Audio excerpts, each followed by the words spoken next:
welcome to Yesterday Today, bringing you the best of yesterday's radio today. I'm McLean Westbrook, and with me, as always, is Jake Westbrook. McLean, do you smell that? Smell what? That undeniable scent in the air, a mixture of woodsy odor, the smell of dead leaves, maybe the faintest hint of cinnamon, mixed with the cool crispness of fall air. Jake, it's 75 degrees out. No, McLean, you're not focusing. Pay no attention to what the thermometer might say, all right? Temperature is a social construct. What you should be feeling is the undeniable sensation of a new season having fully taken hold. Fall's upon us, McLean. Autumn, that is, and its presence demands to be felt. Right. You'll have to excuse us, folks. Jake gets a little weird about fall. Yeah, I'm enthusiastic. Enthusiastic, right. Is that why you have a dozen scented candles lit in here? I like pleasant smells. What of it? Well, Jake's odd autumnal habits aside, seeing as the full moon comes in tomorrow, today's theme is Harvest Moon, celebrating the American farmer around harvest time. And that's someone knocking on the door. I keep thinking one of these days we're going to open it up and it's going to be Willie, our old lawyer, walking back into our lives. Didn't he send us that postcard a while ago? Yeah, but he's a shifty guy. Always moving, Want to take the over-under on whether that's him? It's probably the fire department. Someone saw your candle collection from outside our window, thought the building was on fire. Yeah, just tell them it's festive and festivities are protected by the Constitution or something. I don't know. Oh, well, if it isn't our friendly neighborhood dairy farmer, Virgil. What's up? Well, howdy. I'm just here to sort of settle our debts. Settle our debts? What do you mean? Well, I got a milk bill here as long as my arm going back the past couple of months. Oh, shouldn't that be for Sydney, since it's his milk order? It make no difference to me who pays it. I just have this address down for the account. Right. Well, come in. We'll see if Sydney's around to pay you. Mighty obliged. Who's at the door? Oh, hey, Virgil. What brings you here? I'm just here on business. Business? Yeah, apparently Sydney has a pretty extensive milk tab he needs to pay. Is he around here? Oh, I'm sure he's haunting some area of the building. Sydney! I see him in hot demand as usual. What's up, everybody? Sydney, Virgil here dropped by to see about your, outstanding debt. Debt? That's right, son. You've fallen behind on your milk delivery payments. Oh, right. Well, you see, Virg, between my dutiful studying for my classes taking up a lot of the time I used to spend working and paying for these several dozen dates I've been going on with my girl Maisie, well, the milk bill just kind of slipped my mind. Oh, that's quite all right, Sonny. No sense crying over spilt milk or unpaid milk. Just pay me and we'll call it square. Here's a bill. Oh. I don't happen to have this kind of milk money on hand at the moment, if I'm being honest. That's okay, Sydney. It can't possibly be that much. I can help you out. Let me see the bill.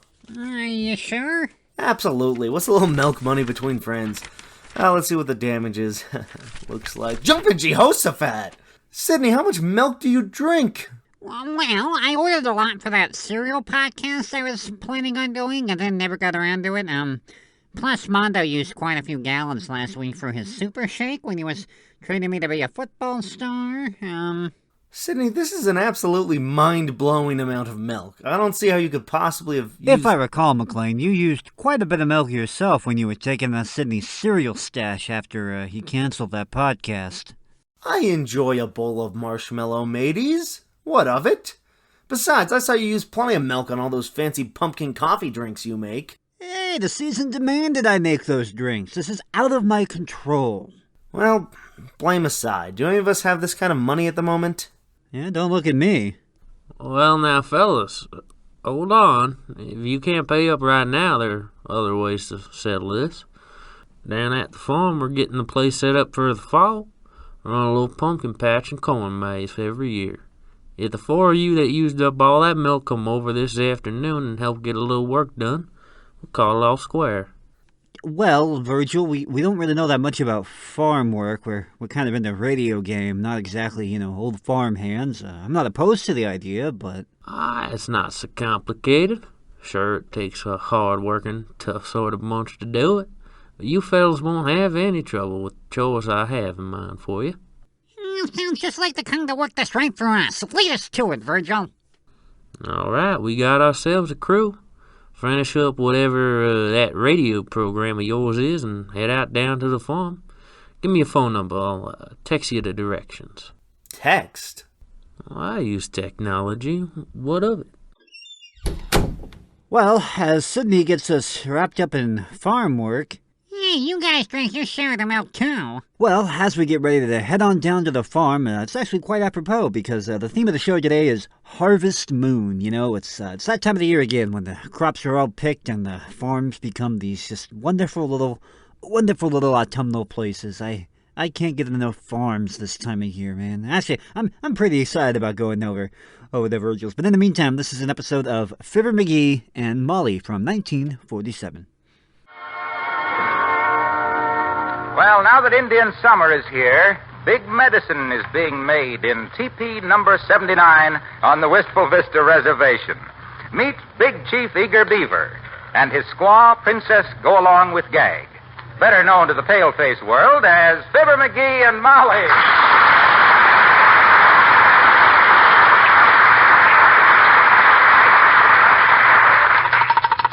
Hello. McGee, you've been on that telephone all morning. What on earth are you doing? I'm just closing a deal, kiddo. This is the time of year I always... Hello, operator. How about my call to the Timothy Hayes farm out on Route number 2? Oh, is that you, Mert? Oh, dear. How's every little thing, Mert? Is eh? What's a Mert? Your little brother? Oh, the poor little guy. Well, you keep him away from Halloween parties this year, Mert. Why? What happened to her little brother last year? He got a prize for wearing the funniest false face, and he wasn't even wearing one. What's a Mert? Well, give me a ring when it's clear. Well, thanks, Mert. Look, dearie. Huh? Maybe I should be the kind of wife who stays out of her husband's business affairs and simply takes the limousines and diamond necklaces as they come, but I guess I'm just too snoopy. What's the big deal? Oh, it ain't too big, but every year about this time I get a terrific yenta. Come in. Oh, it's the weatherman from next door, McGee. Hello, Mr. Williams. Hi, Foggy, old man. Good afternoon, in a way. Have a cigar, Foggy? No, thank you. I have a cigar. You got two? Thanks. I'll smoke it after dinner. Won't you sit down, Mr. Williams? Thank you, no. No, I just dropped in to... Well, that is, I didn't exactly drop in. My visit is deliberate. Or should I say, premeditated? Yeah, say that. Very well. Premeditated. What I mean to say is that while I don't wish to presume on the fact that I'm now your next-door neighbor, or you are my next-door neighbor... Or both. Or both, yes. I do not wish... Well, no one could ever... Well, I mean, as I was... Where was I? You don't want to presume on the fact that we're next-door neighbors. Take it from there. And don't be too cautious. As a neighbor, I presume plenty. Oh. Well, my wife is out of town, and I'm doing my own cooking, such as it is. Mm-hmm. And it isn't too bad, although I have had better. And a lot worse, for that matter. Mm-hmm. If you must know. And I don't know why you should. Do you? Do we what? Do you have an egg I could borrow? I need an egg. Foggy, shake hands. Certainly, but why? Well, I think he's congratulating you on making the first positive statement we've ever heard from you, Mr. Williams. Certainly you may have an egg. McGee, dearie, look on the bottom shelf of the refrigerator. Excuse me. Never mind the egg. Come to think of it, I'm going to make some rice pudding. Or maybe a custard pudding. Or maybe a bread custard pudding. I wish I liked it. Perhaps I'd better make some raisin cookie. Or an upside-down cake. Or just buy some ice cream. That's it, ice cream. I'll get it at Kramer's drugstore. I have to go downtown to dinner anyway, so I might as well get it. Now, just a darn minute, Foggy. If you got a date downtown for dinner, what are you cooking for? Isn't that strange? I never thought of that. Well, thank you anyway. I must go home and feed my groundhog. Good afternoon. Probably.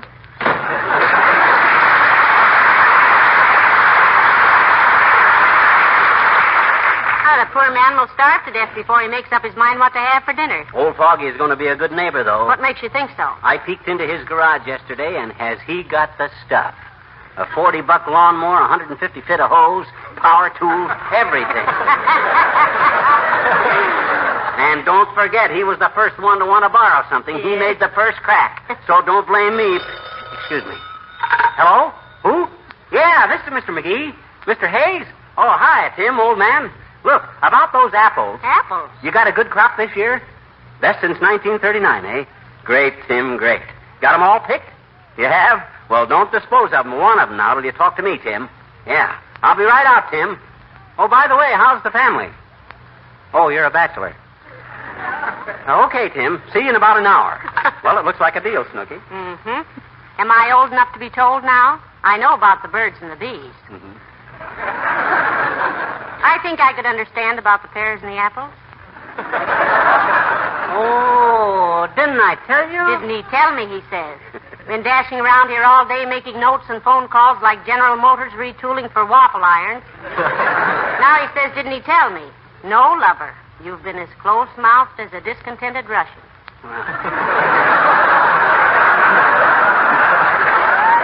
Oh, I'm sorry, baby.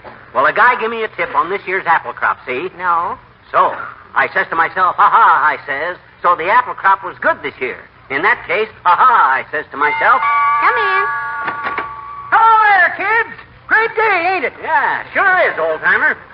In fact, I and my wife are taking a little drive out into the country. Would you care to ride along with us? No, thanks, daughter. Don't care for farm life myself. Tried it once. Give it up. Not enough fresh air. Not enough fresh air on a farm?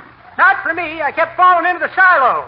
Had a lot of other trouble, too, Johnny. Such as what, Mr. Oldtimer? Horse trouble. Had 8 horses that I paid $2 for, and You paid $2 for 8 horses? Yep, standard price. What kind of horses can you get for $1? Quarter horses.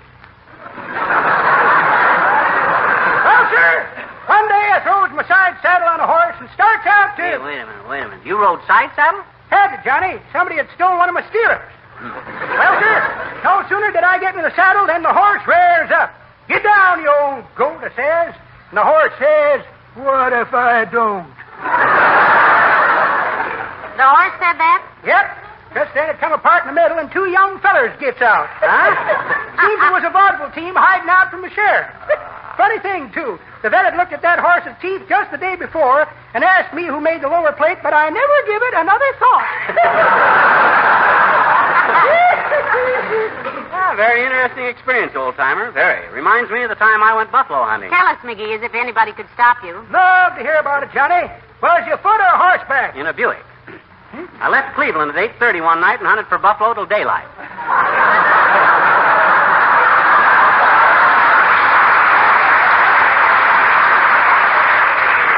Had an old map and kept getting off the road. Still got an old map, Johnny. But that's pretty good, Johnny, but that ain't the way I heard it. The way I heard it, one feller says to t'other feller, says,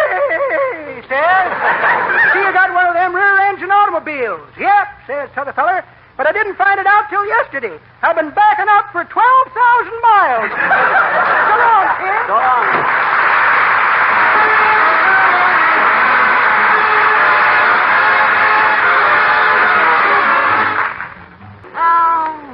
Isn't it beautiful out here in the country, McGee? Yeah. I wonder why they don't build cities closer to all this. That'd take all the fun out of driving into town on Saturday night. I always... Whoops! What's the matter? Why are you slowing down? Burma shave sign coming. Never miss them. There's the first one. They say that the ancient Roman... had his whiskers yanked out by a slave. But no one has ever told us how the people in Burma shave.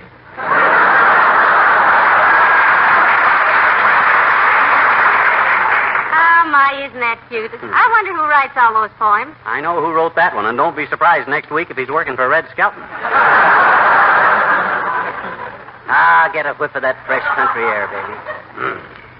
Don't that air make you feel wonderful? Yes, I just love this season of the year. When all the billboards start turning red and gold. I always know winter ain't far away when Ringling Brothers 3-sheets start curling at the edges. And them ads for Dr. Pierce's golden medical discovery on the barns. Say, speaking of golden medical discoveries, look who's walking along the road, McGee. Huh? Oh, well, I'll be a... Oh, dear. Gotta get them brakes fixed. Hey, Doc. Hey, Doc, where you going? Well, hello there, Pigeon Face. Hello, Molly. Car break down, Doctor? No, I'm taking a day off, my dear. But I'd take a stroll through the countryside to see what's keeping the farmers so healthy. There hasn't been a pair of calloused hands in my office since my nurse got stuck in the elevator and had to shinny up the cable. Well, climb in, Vitamin Boy. Always glad to take a slum kid like you out into the country and show him that the trees don't grow only in Brooklyn. Or some such. Yes, do come along, Doctor. You'll get just as much fresh air and exercise riding in this car as you would walking. Oh, thanks. I believe I will. Well, you're lucky we come along, Fatso. That is one man's opinion, Leadfoot. Personally, I'd rather ride with a bubble-gumming high school boy in a souped-up hot rod, but I'm too tired to be choosy. Where are you bound besides muscle?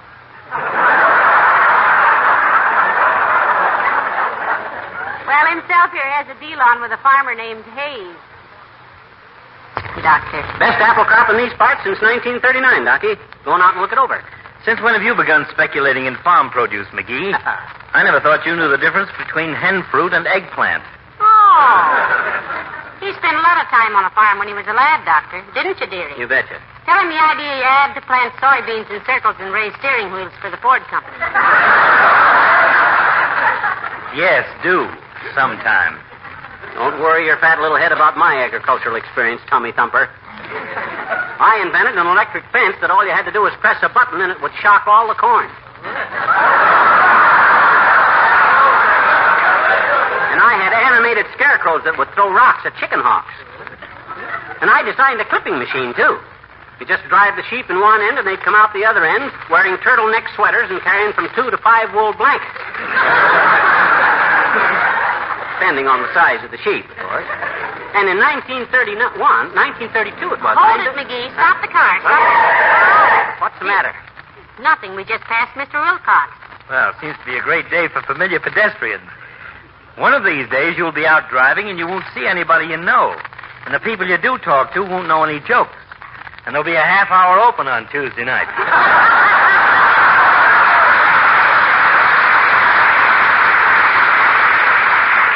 When that day comes, Pillbox. Oh, hi, Junior. Hello, Mr. Wilcox. I thought that was you we passed. Hello, Harlow. Hello, pal. Molly, hi, Doc. Where's everybody going? We're going out on Route 204 to the Hayes Farm, Mr. Wilcox. Got a little business to transact, Junior. Old Doc here was hiking along the pike like a homeless bum, so we picked him up, too. You want a lift, too? No, thanks. I enjoy walking. Oh. You do? Well, imagine that. For 20 years, I've been advising people to walk more. So I tried it myself today, and so help me if I ever prescribe it again, may somebody beat my brains out with a rubber heel. You really like walking, Harlow? Love it, Doc, love it. Although I have a pretty tough time trying not to step on any leaves. Not to step on any leaves. Why, at this time of year, Mr. Wilcox, that's almost impossible. I know, but I try. I guess you don't know what leaves mean to me. I thought I'd heard everything from this guy, but this is a new approach. Tell us, Junior, what do leaves mean to you? Tell us, Mr. Wilcox. I really want to know. Thank you, Molly. I'm glad your husband brought out the beauty of the home today. Oh. Mr. Wilcox. Well, maybe you don't know that Johnson's wax is made from the leaves of the carnauba tree, which is found mostly in Brazil. Yeah, but... If it weren't for those leaves, think of the households unprotected against dust and dirt and dampness with Johnson's wax. Yeah, but what that got to do with what you're talking? I was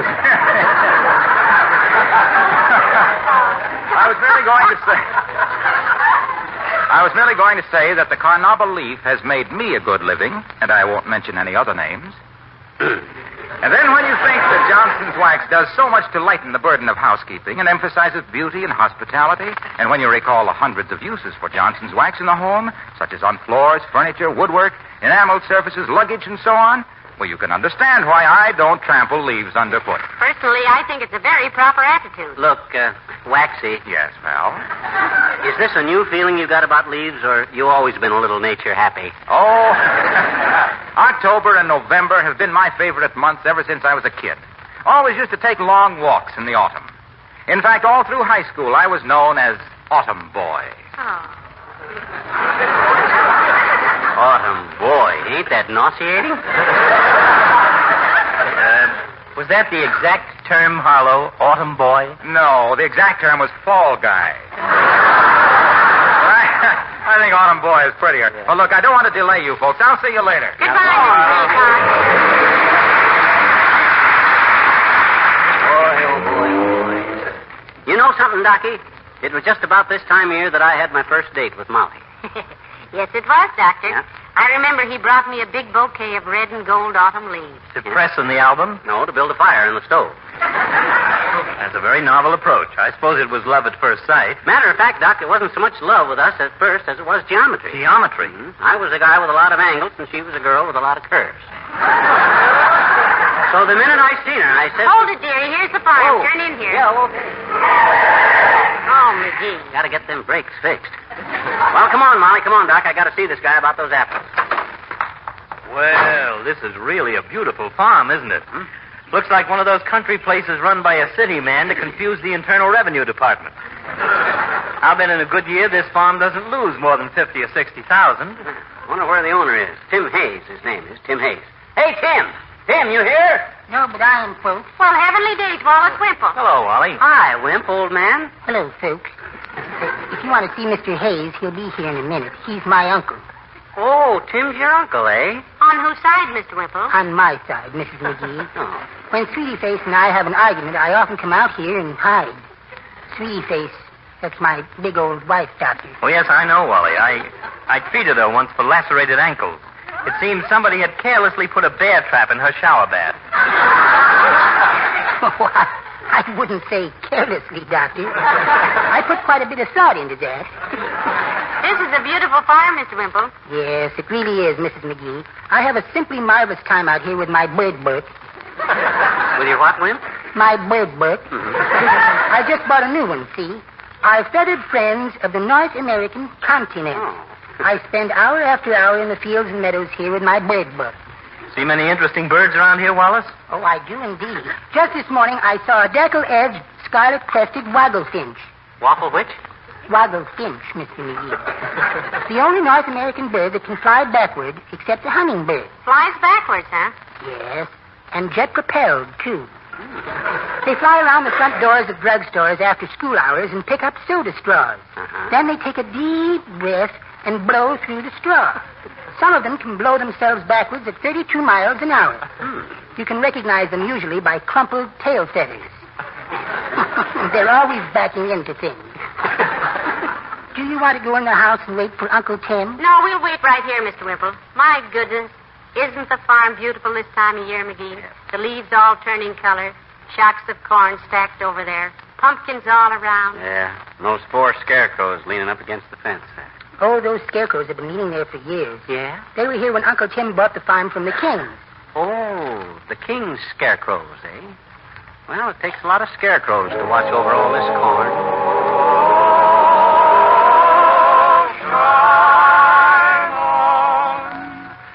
Shine on, harvest moon, up in the sky. Flying has no longer since January, February, June, or July. You know that's no time. Ain't no time to stay outdoors and spoon. So shine on, harvest moon, for me and my gal. The autumn leaves are falling, blackbirds are calling over in the dell.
is a beautiful farm you have here, Mr. Hayes.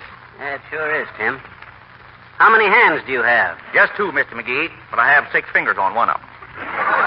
Say, by the way, Doctor, I believe you're the Dr. Gamble who took care of my niece, Eulalia Prison Heat. Oh, yes, I remember the case very well, Mr. Hayes. As I recall, your niece got her apron caught in the windmill and was whirled around for 3 hours. Yes, sir, that's just what happened, Doctor.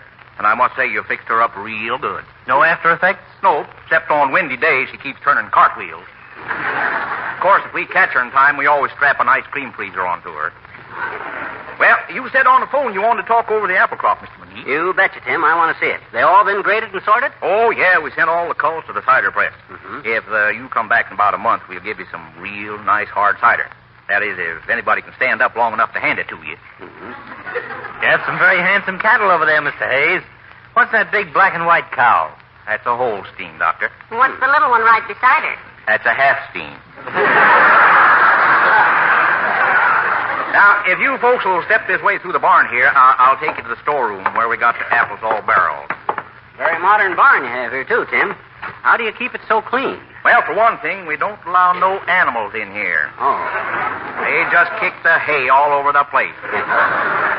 Have any trouble keeping help around here, Mr. Hayes? Well, we lost the foreman last week. He fell in the hay baler. Oh, how terrible. Oh, I don't know, Miss McGee. It gave one of the other boys a chance for promotion. I think that's very fair, Mr. Hayes. Nothing like a hay baler to give a man a square shake.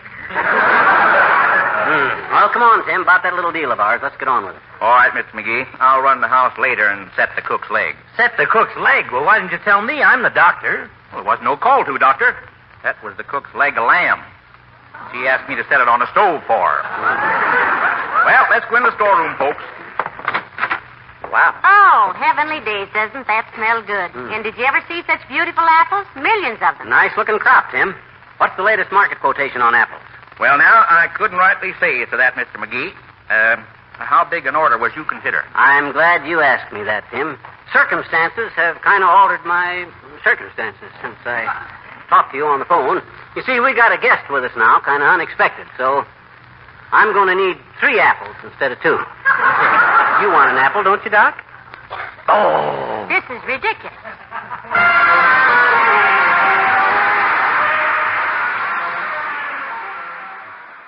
Welcome back to Yesterday Today. You're joining us as we're out in the field. literally out in the field. We're a couple of men outstanding in our field. Very clever. I can see why I have to answer the door at the studio while you're busy thinking up jokes like that. Right. Well, we just pulled up to Virgil's farm. McLean, Sidney, Mondo, and I. We grabbed old Mondo here because he's a big guy. He can take out some work. Oh, yeah, they used to call me the ox back in college. You went to college? Me has said too much. Never mind. Hey, where is Virgil anyway? I thought he would meet us here. I don't see him. Maybe he's out in one of the fields around here. Oh, I just got a text from him. He says he had an errand to run, and he had to leave the farm. But we can work without him. He has a list here of what needs to be done. I don't know about this. We're not exactly experts in farm chores. Well, how hard could it be? Yeah, it's just like plowing some fields and put up them little scarecrow guys. Sidney, he little enough. He could probably stand out and be one of them scarecrows. Yeah, I actually briefly pursued that career path in my younger days. All right. Well, it doesn't look like most of this stuff is too complicated. He just wants us to pick some apples from the orchard and put them over by the cider press and make sure the pumpkin patch is presentable. Presentable? Yeah, apparently he's really concerned about having a clean pumpkin patch. He wants us to wash the dirt off the pumpkins and make sure the corn maze trail is clear. So, pick apples, wash pumpkins, clear corn. Yeah, I guess. Hey, do the apples here, do they come with the peel or without the peel? With the peel, Mondo. Well, no sense standing around all day. Let me have that tractor. Whoa there, Sidney. What do you need the tractor for? Apple picking, obviously. No sense in making the job harder by lugging over bushels of apples by hand. I'm gonna use this little trailer that's hooked up for him. I suppose that's not a terrible idea. Are you sure you can handle that thing? A piece of cake. Maybe a city slicker like you doesn't know how to use a machine like this, but a janitor slash handyman slash tower dog like me? Can't stop. Here, I'll just hop on and start her up. Oh, I just got another message from Virgil. What's it say? Don't use the tractor. Oh man. Oh, boy. Sydney, are you okay? What? I said, are you okay? I can't hear you. He asked if you're okay. I can't hear anything. Well, it looks like he's okay, other than his eyebrows. A tractor explosion knocked out my hearing. I think it singed off my eyebrows. Yeah, sure wish Virgil would have sent us that warning sooner. You wish Argyle textiles were worn by raccoons? No, Sydney, no. Huh. Hey, where'd Mondo go? Oh, me over here, So we couldn't find the apples, so we put the corn to the cider press instead. Oh. You want some? Mondo, I think you're making corn mash. No, I don't want any of that. Oh. Well, we better get to those other jobs. Say, any idea on how to wash a pumpkin? I don't know, soap and water? So where do I get soap around here? Slop? It should be over by the pigs. Soap, Sydney. Soap. Sup? Not much. Sup with you? Oh, boy. Sydney, maybe you should lie down. A light on? It's the middle of the day. Why would we need to turn a light on? Yeah. Alright, well, we'll sort out this nonsense. Up next on the show, we have an episode of National Barn Dance, in keeping with our Harvest Moon theme.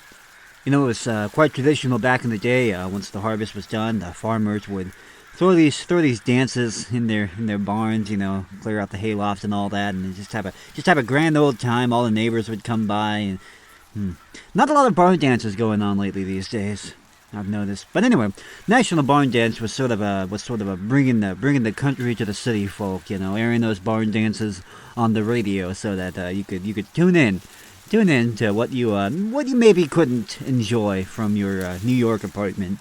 I don't understand people who live in big city apartments, but that's just me. Anyway, National Barn Dance.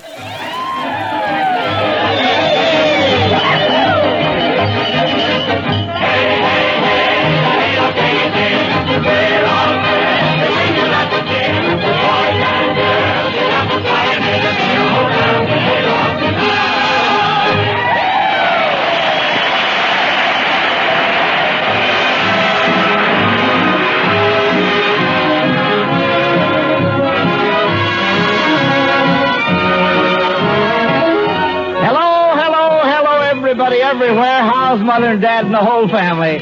Well, folks, that old harvest moon is shining down extra bright on the old red barn tonight, and for a very special reason. Yes, the Alka-Seltzer National Barn Dance Gang is celebrating its 9th birthday, its 470th Happy Hayloft Party from the old WLS Hayloft in Chicago.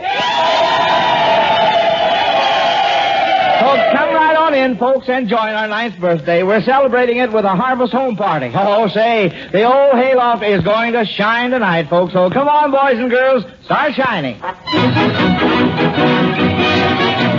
Hayloft will shine tonight, hayloft will shine. Hail to our birthday night, hail number 9. 9 years of presidents, all right in line. It's the number 10, here we go again. Hayloft will shine.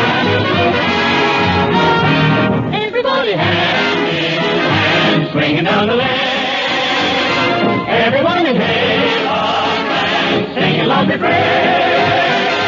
Many are the memories as the music plays. Night flying peaks of the day. Everybody hand in hand, swinging through the years. Hearts are lighting life is grand, now the cloud appears. Through the years of happy rhyme, we'll be rolling cowbell time. We've a dated a long time with you.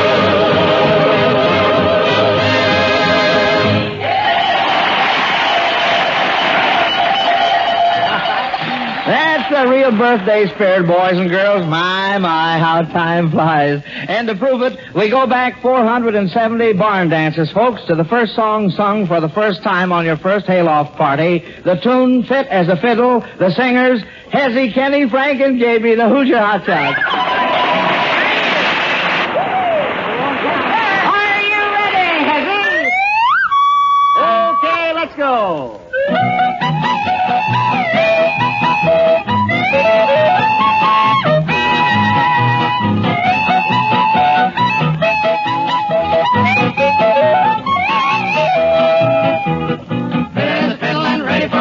I could jump over the moon up above, fiddle the fiddle and ready for love. Having a worry, having a care, feel like a feather that's floating on air, fiddle the fiddle and ready for love. Soon the church bells will be ringing, now march with mall and fall. Now the church bells will be ringing, with a hey nunny nunny and a hot cha cha. Hi diddle diddle, my baby's okay. Ask me a riddle and what did she say? Fiddle the fiddle and ready for love. Fit as a fiddle and ready for love. I could jump over the moon up above. Fit as a fiddle and ready for love. Having a worry, having a care, feel like a feather that's floating on air. Fit as a fiddle and ready for love. Soon the church bells will be ringing, ringing, and I'll march with more and Paul. Oh, that'll be nice. How the church bells will be ringing again with a hey nunny nunny and a hot cha cha. My little little, my baby's okay. Ask me a riddle and what did she say? Fit as a fiddle and ready for love.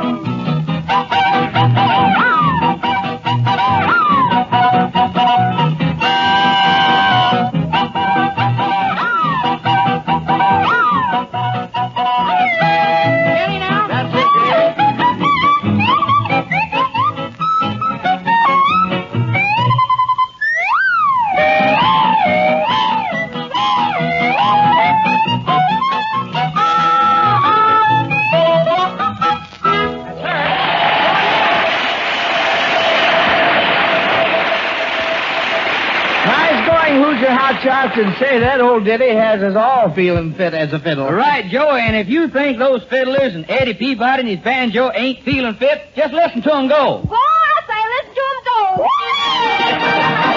Well, start those anniversary adage, boys and girls, and Archie, call it off Harvest Home style, will ya? 2, 4, 6, 8, 10, turn in, swing round and round, long lift your left hand, right to the right, left hand, good in harmony.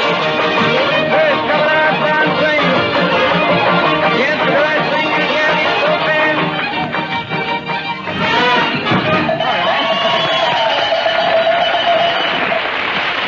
Oh, boy, gee, that was a square dance and a half, gang, and a swell way to work up an appetite for all the good eats. Not forgetting the big birthday cake we'll have later on. Uh-oh. Seems the Denning sisters can't wait. Let's see what they've got.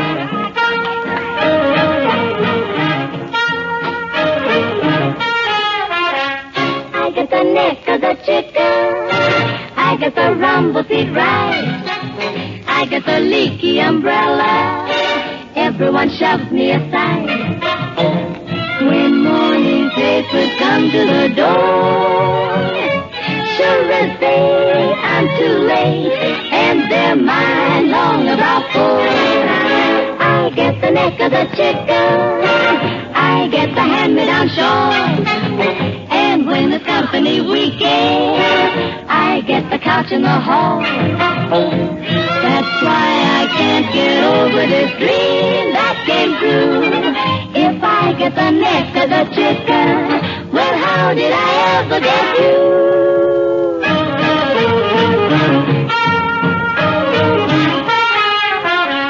I get the neck of the chicken.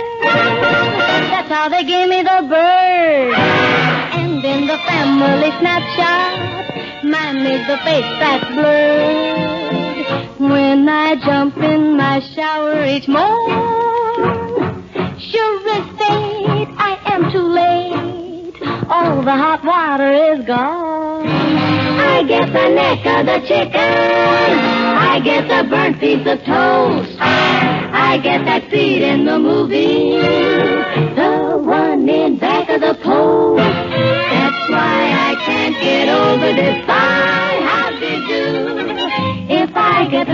to the chicken. Well, how did I ever get you?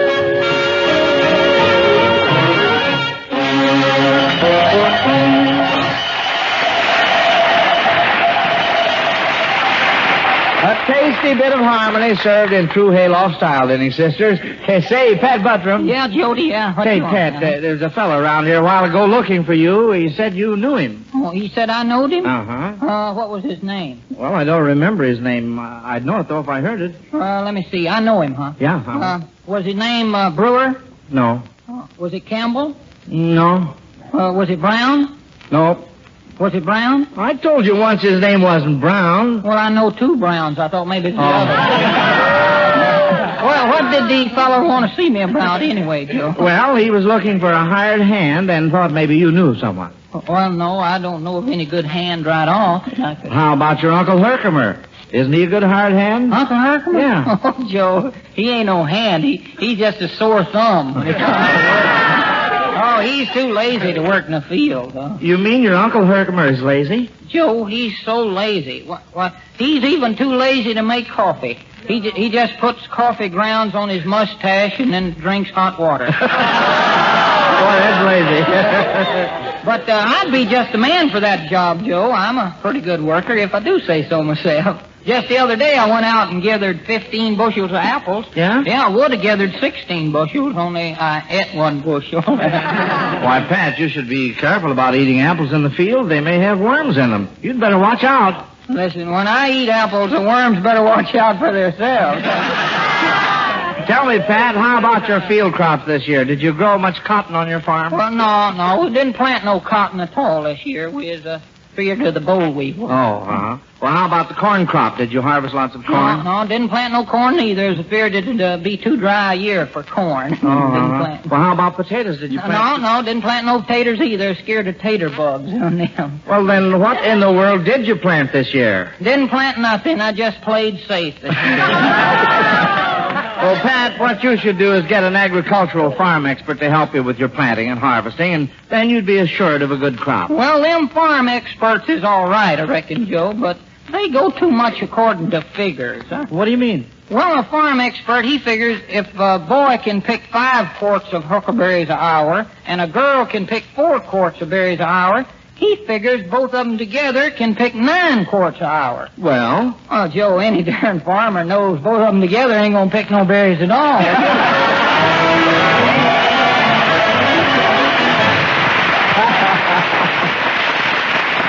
All right, Patrick, but pick a pretty partner now and get ready for the anniversary waltz, sung by the Hayloft Chorus and patterned by everybody's favorite, Eddie Peabody, the Banjo King.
Thank you, folks. And now, with my personal gratitude at being included in this grand barn dance gang, may I present another old favorite on the banjo. Good old Ida, sweet as apple cider.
cider song was never snappier, which reminds me, we're due for another good old Harvest Home ditty, and from the belle of the barn dance and her bestest beau, Lulabelle and Scotty. When the moon goes to shining and my heart goes to pining for my Blue Ridge Mountain home, where the pine trees are baying and the pine trees are swaying, that is where I long to roam. When the sun comes a beaming, then I start into dreaming of a place where flowers bloom. When I get back again, I'm gonna live to the end in my Blue Ridge Mountain home. Now I never thought that I could be so sad till I left my mountain home. But the time is a-comin' when I'll be so glad, and I never more will roam. For I've learned a lesson that I won't forget wherever I may be. And oh, how I'm longing for the folks down home, 'cause they mean more than all the world to me. I gotta swallow, wait a minute. Now, when the stars are a-winking, then I start into thinking of the place I left behind. And I keep on a-saying while I know she's a-praying that I'm coming back sometime. With the old fiddle singing, I'll soon be a-swinging to the tune of Home Sweet Home. And I know she'll be waiting by the old garden gate in my Blue Ridge Mountain home.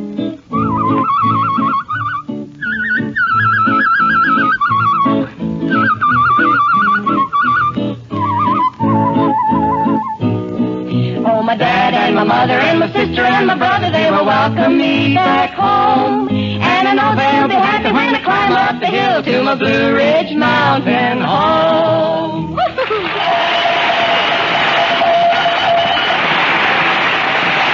Well, I claim that old tune had all the poetry of the Blue Ridges in person. And now let's listen to a serenade to the Harvest Moon, memories of 1908. The night was mighty dark, so you could hardly see. The moon refused to shine. Couple sitting underneath the willow tree, for love they cried. The little maid was quite afraid of darkness, so she said, I guess I'll go home. The boy began to sigh. He looked up at the sky and told the moon his little tale of woe. Shine on, harvest moon, up in the sky. I ain't had no love since January, February, June or July. No time, ain't no time to stay. Our dark moon will shine on harvest moon for me and my gal. Oh, shine on, harvest moon up in the sky. I have no love since January, February, June, or July. And slow time, ain't no time to stay. I got the moon, So shine on harvest moon for me and my gal.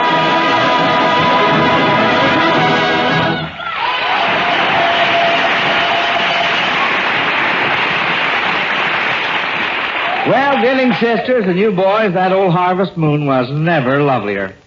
Well, our 9th anniversary and Harvest Home Party goes right along, folks, and it's sure nice to meet all our old songs and old friends again. But say, Hezzy, I hear you Hoosier Hotshots have brought a new girl to the party. What's her name? Oh, boy, wait till you see her, Joe. Her name is Sweet Prunella. All right, fellas, let's start the pruning. Yes. Well, you start first and we'll fall in. Okay, here we go.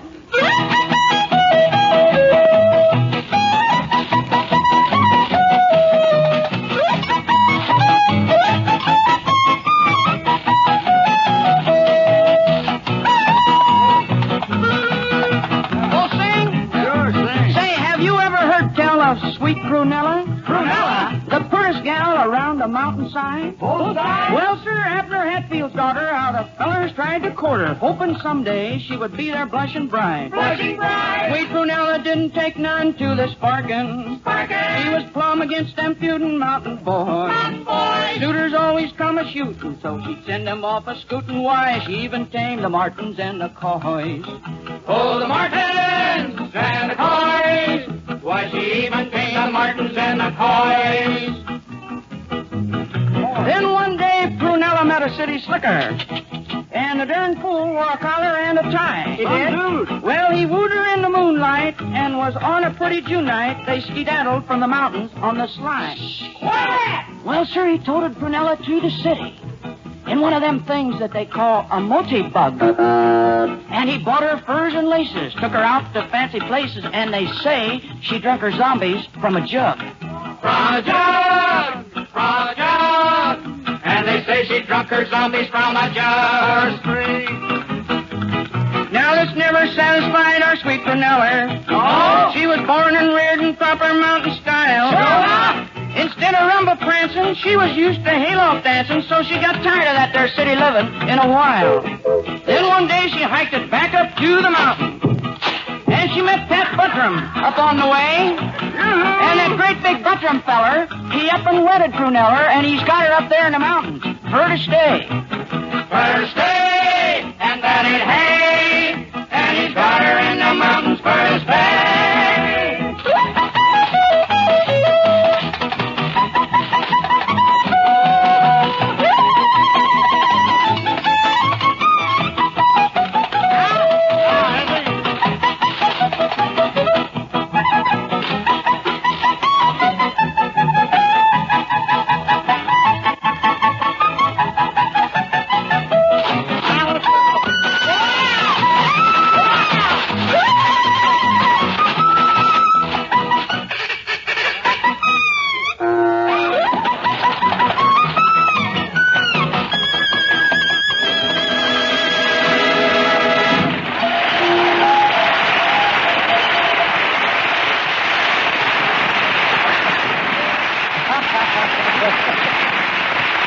Oh, say, Prunella is quite a gal, Hoosier House Johns.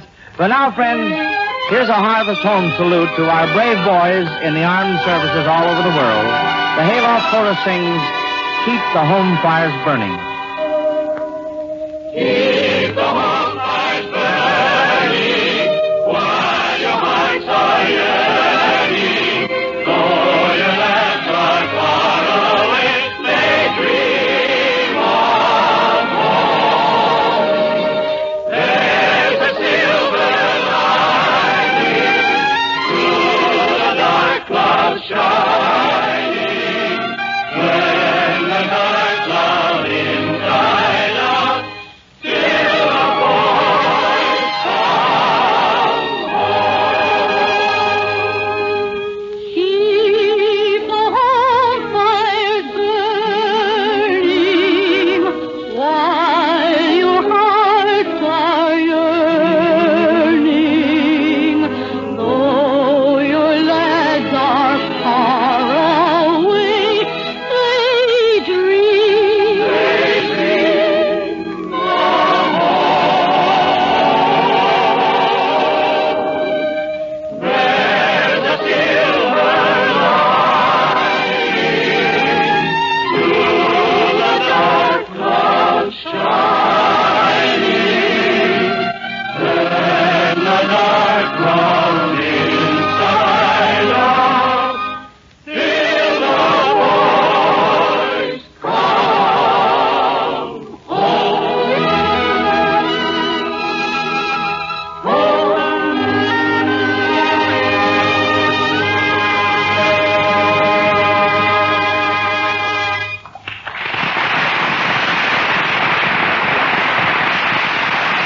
Friends, if the cooler and changeable weather of fall has caused you to catch cold, listen.